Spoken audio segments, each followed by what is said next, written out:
We open on two friends named Benvolio and Mercutio in the town center. Benvolio is trying to convince Mercutio to go home and rest. And if we meet, we shall not escape a brawl. From now, these hot days is mad blood stirring, Mercutio calls to Benvolio. Mercutio then calls Benvolio a coward, saying, "Thou art like one of those fellows that when he enters the confines of a tavern, claps me his gun upon the table and says, 'God send me no need of thee,' and by operation of the second cup, draws him on the draw, when indeed there is no need."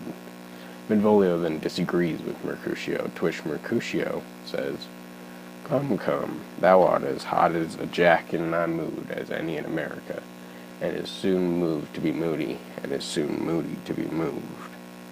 "And what to?" says Benvolio. Mercutio misinterprets Benvolio and hears the word to with a W instead of T-O, and then launches into a lengthy speech about how Benvolio will fight people over the tiniest of reasons, like someone having more hair in their beard than he does. Mercutio is joking here, of course, as Benvolio is the most level-headed member of his group. Then, Tybalt, a member of a rival oil company, enters the town center. "Follow me close, for I will speak to them," says Tybalt. "Gentlemen, good den, a word with one of you." Mercutio responds provocatively, saying, "And but one word with one of us? Couple it with some. Make it a word and a blow." Tybalt responds very civilly and responsibly, saying that now is not the time for this. He's here for Romeo, who is a friend of Mercutio and Benvolio. Mercutio appears offended, saying, "What, dost thou make us minstrels?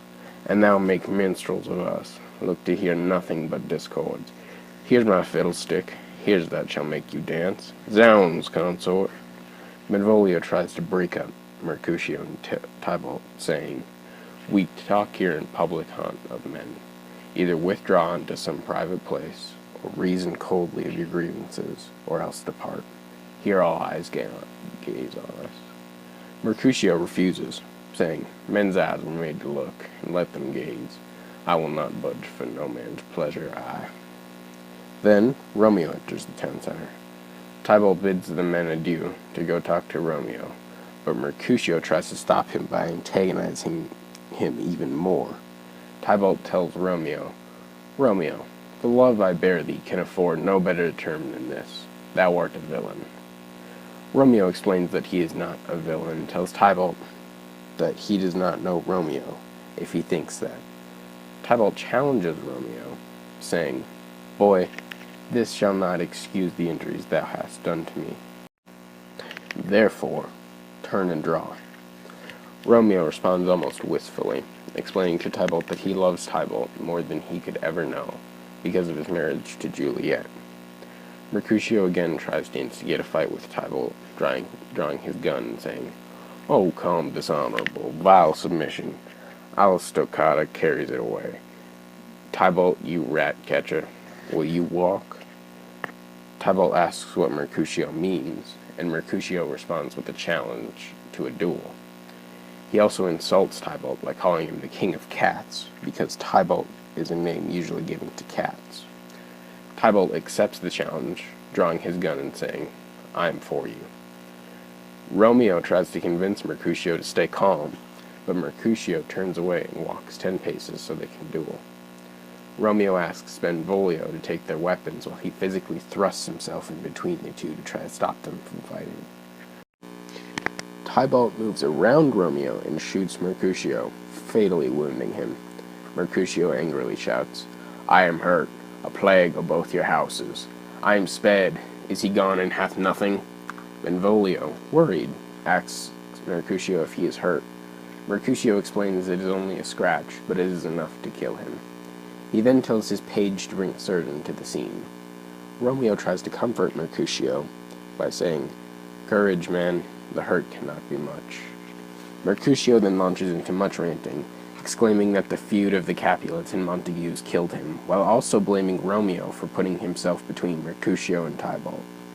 Romeo apologizes by saying he thought it would be better for everyone if he intervened.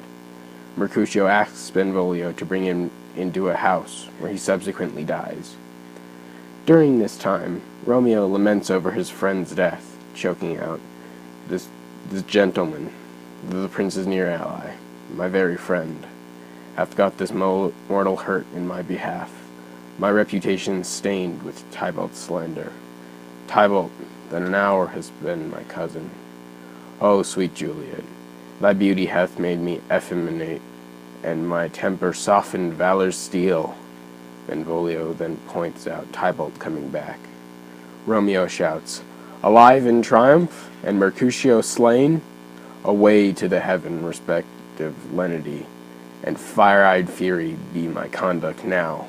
Now, Tybalt, take the villain back again that late thou gave me. For Mercutio's soul is but a little way above our heads, staying for thine to keep him company. Either thou or I, or both, must go with him. Tybalt says Romeo will be with Mercutio soon, to which Romeo responds by shooting Tybalt and telling him, this shall determine that.